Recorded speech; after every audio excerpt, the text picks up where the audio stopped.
नमस्कार दोस्तों।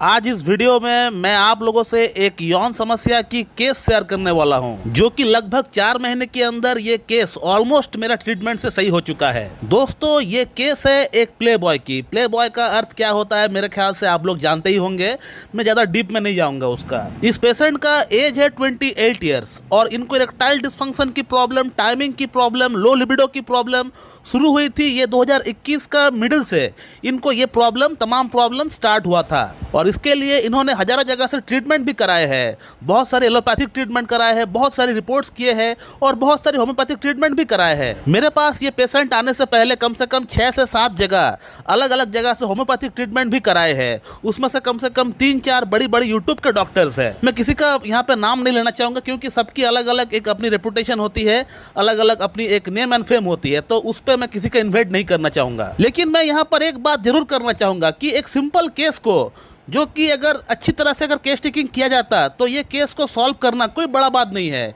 मेरे पास ये पेशेंट 2 ही महीने में फिट हो चुका था। आज तो 4 महीना हो चुका है इनका ट्रीटमेंट हमारे पास चलते हुए, तब मैं केस बता रहा हूँ। लेकिन ये पेशेंट मेरे पास जब 2 ही महीना इनका हुआ था ट्रीटमेंट को चलते हुए, तभी ये पूरी तरह फिट हो गए थे। मेरा उन लोगों से ये सवाल है कि अगर इस केस को मैं 2 महीने में सॉल्व कर सकता हूँ तो आप लोग इस केस को साल भर इसको ट्रीटमेंट किए, 2 साल कम से कम इसका इलाज किए, तो 2 साल में किसी एक भी होम्योपैथिक डॉक्टर ने इसको सॉल्व क्यों नहीं कर पाया। और ऐसा भी नहीं कि इस केस को सॉल्व करने के लिए मैंने कुछ चमत्कार कर दिया है या कुछ मैंने बहुत बड़ी कुछ अलग से कुछ कर दिया है, ऐसा कुछ नहीं। मैं भी आप लोगों की तरह एक होम्योपैथिक डॉक्टर ही हूँ। तो अगर मैं इस केस को 2 महीने में सॉल्व कर सकता हूँ तो आप लोग क्यों नहीं कर पाए, मेरा ये सवाल है आप लोगों से। तो आप लोगों से कहाँ पे चूक हुई है, क्यों इस पेशेंट का प्रॉब्लम आप लोग सॉल्व नहीं कर पाए, आज इस वीडियो में ये बताने वाला हूँ आप लोगों से। दोस्तों, आज इस वीडियो में थोड़ा हम लोग टेक्निकल टॉपिक पे बात करने वाले हैं, तो अगर आपको होम्योपैथी में कोई रुचि नहीं है तो आप लोग इस वीडियो को यहीं पे स्किप कर सकते हैं या यहीं पे स्टॉप कर सकते हैं, या सिर्फ पेशेंट का फीडबैक देखकर,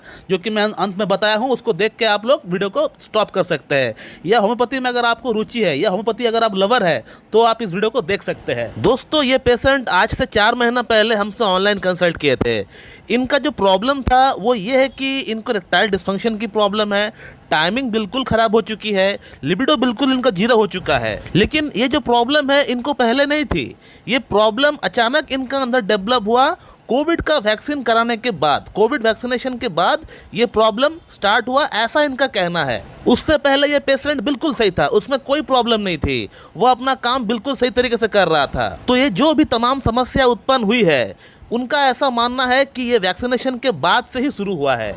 तो हम लोग इसको पोस्ट वैक्सीन सिंड्रोम कह सकते हैं। अब दोस्तों, सिर्फ इस बात को सुनकर कि वैक्सीनेशन के बाद इनका प्रॉब्लम शुरू हुआ है, इस बात को सुनकर जोर लगा के हम लोग मेडिसिन का सिलेक्शन नहीं कर पाएंगे। हालांकि हम लोगों ने किताब में पढ़े हुए हैं कि थुजा साइलेशिया जैसी मेडिसिन काम करती है, वैक्सीनेशन के बाद अगर कोई प्रॉब्लम शुरू होता है तो हम लोग इसको दे सकते हैं। लेकिन ये हमेशा काम करेगी, हर पेशेंट के भीतर काम करेगी, ऐसा बिल्कुल भी नहीं कहा गया है। क्योंकि होम्योपैथी में पेशेंट का ट्रीटमेंट टोटालिटी के बेस पे किया जाता है, पूरी तरह सिमिलम निकाल के हम लोग करते हैं। सिर्फ एक सिम्टम को हम लोग देखकर हम लोग नहीं कर सकते हैं, हम लोग कॉन्स्टिट्यूशनल ट्रीटमेंट करते हैं। पेशेंट का पूरा सिम्टम्स हम लोग देख के हम लोग एक ही मेडिसिन हम लोग सेलेक्ट करते हैं, by the constitutional mean, bye the holistic approach. इसी को सिद्धांत हम लोग मानकर हम लोग चलते हैं और हम लोग ट्रीटमेंट भी करते हैं। सभी पेशेंट का इसी सिद्धांत के आधार पर हम लोग ट्रीटमेंट करते हैं। तो इनका हमारा तरफ से केस टेकिंग किया गया और केस टेकिंग में हमने ये देखा कि he is a chilly patient. इनको ठंड से परेशानी बढ़ जाती है, ठंड के महीनों में इनकी परेशानी बढ़ जाती है। और सेकंड सिम्टम जो हमने लिया वो ये है कि ill effects of vaccination. Vaccination के बाद इनका अंदर प्रॉब्लम शुरू हुआ, जो कि पेशेंट प्रोमिनेंटली बार बार इस बात को वो दोहरा रहा है, तो इसको हमको लेना पड़ेगा। इनका थर्ड सिम्टम यह है कि पेशेंट का बॉडी के अंदर 3-4 मस्से, वार्ड जिसको हम लोग इंग्लिश में बोलते हैं, वो डेवलप हो गया 1 साल के भीतर, और वो भी बॉडी की लेफ्ट साइड में, यानी बॉडी की जो लेफ्ट साइड है, नेक की वहां पे 1-2 वहां पे डेवलप हुआ था और आर्म पिट के वहां पे 1 मस्से वहां पे डेवलप हुआ था। टोटल 3 मस्से डेवलप हो गया 1 साल के अंदर। इनका फोर्थ सिम्टम हमको ये मिला कि इनको प्याज खाना यानी ऑनियन खाना बहुत पसंद है। फिफ्थ सिम्टम यह था कि इनका माइंड के अंदर एक अजीब तरह की डिल्यूशन हम लोग कह सकते हैं, एक अजीब तरह की इल्यूशन चल रहा है इनका माइंड के अंदर। उसको ऐसा एहसास हो रहा है कि उसको कोई छूने का प्रयास कर रहा है, कोई उसको देख रहा है, कोई इसको टच करने का प्रयास कर रहा है। ये मन के अंदर एक अजीब तरह की, हम लोग इसको डिल्यूशन कहते हैं, एक अजीब तरह की इसका डिल्यूशन जो है इसका माइंड के अंदर डेवलप हो गया है कि उसको कोई चुप चुप कर देख रहा है, कोई इसको छूना चाह रहा है, कोई इसको कुछ बोलना चाह रहा है। इस तरह का एक अजीब सा इनका माइंड के अंदर थॉट्स डेवलप हो चुका है। इवन कि सपनों में भी ये मरे हुए आदमी के सपने देखते हैं। जो आदमी उनके साथ अब नहीं है, उनके सपने ये ऑलमोस्ट कम से कम हफ्ता में 4 से 5 दिन वो देखा ही करते हैं, ऐसा पेशेंट का कहना है। इसके अलावा कभी कभी सपना वो ये भी देखते हैं कि वो आकाश से गिर रहे हैं, छत से गिर रहे हैं, यानी फॉलिंग फ्रॉम हाइट। वो इस तरह के सपने भी अक्सर देखा करता है। फैमिली बैकग्राउंड की अगर बात करें, 2 लोगों को अस्थमा की प्रॉब्लम थी। इनका फादर को अस्थमा थी और इनका जो ग्रैंडफादर है उनको भी अस्थमा की प्रॉब्लम थी। तो दोस्तों, इन सभी सिम्टम्स को देखते हुए हमने इस पेशेंट के लिए थुजा को हमने प्रेस्क्राइब किया। थुजा को हमने एलएम पोटेंसी 0/1, 2, 3, 4 इस तरह से हमने इसको प्रेस्क्राइब किया और तकरीबन 4 महीने इनका इलाज चलते हुए हो चुका है और इनका प्रॉब्लम पूरी तरह सॉल्व हो गया। ये आप उनका व्हाट्सएप का टेक्स्ट आप देख सकते हैं जो उन्होंने मुझसे काउंसलिंग कराने के लिए किया है। तो उन्होंने मुझे क्या लिखा है, अगर आप पढ़ेंगे तो आपको पता चल जाएगा कि इनका प्रॉब्लम कितना हद तक सॉल्व हो चुका है। थुजा से, हमारा ट्रीटमेंट से सॉल्व हो चुका है। और अब सवाल आता है कि हमने इनको थुजा ही क्यों प्रेस्क्राइब किया। तो दोस्तों, थुजा प्रेस्क्राइब करने के लिए 4-5 जो हमने पॉइंट्स आपको गिनाए, ये सभी सिम्टम्स थुजा की ओर इंडिकेट कर रही थी। Thuja is a chilly patient, जैसे कि मैंने आपको बताया थुजा एक चिली पेशेंट है।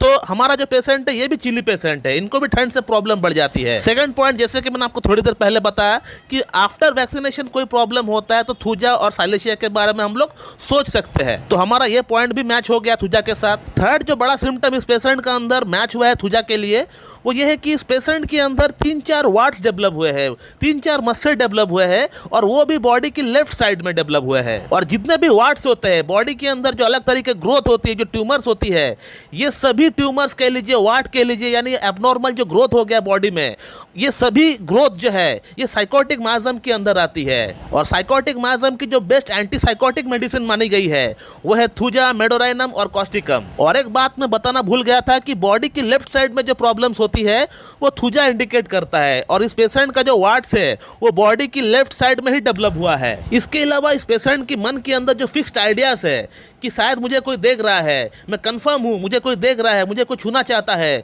इस तरह का जो मानसिक जो स्थिति, इस तरह का जो मानसिक जो इल्यूशन हम लोग कह रहे हैं, ये मानसिक इल्यूशन को कवर भी थुजा करता है। थुजा जो रेमेडी है, इसको अगर आप पढ़ेंगे तो आप देख पाएंगे इस तरह का जो मेंटल स्थिति होती है ये भी थुजा के अंदर इंडिकेटेड है। और आज तकरीबन 4 महीने बाद इस पेशेंट का हम लोग ट्रीटमेंट को क्लोज कर रहे हैं यहीं पे, क्योंकि इनको और मेडिसिन की दरकार नहीं है। 4 महीने क्या, 2 ही महीने में इनको अच्छा खासा इंप्रूवमेंट हो गया था।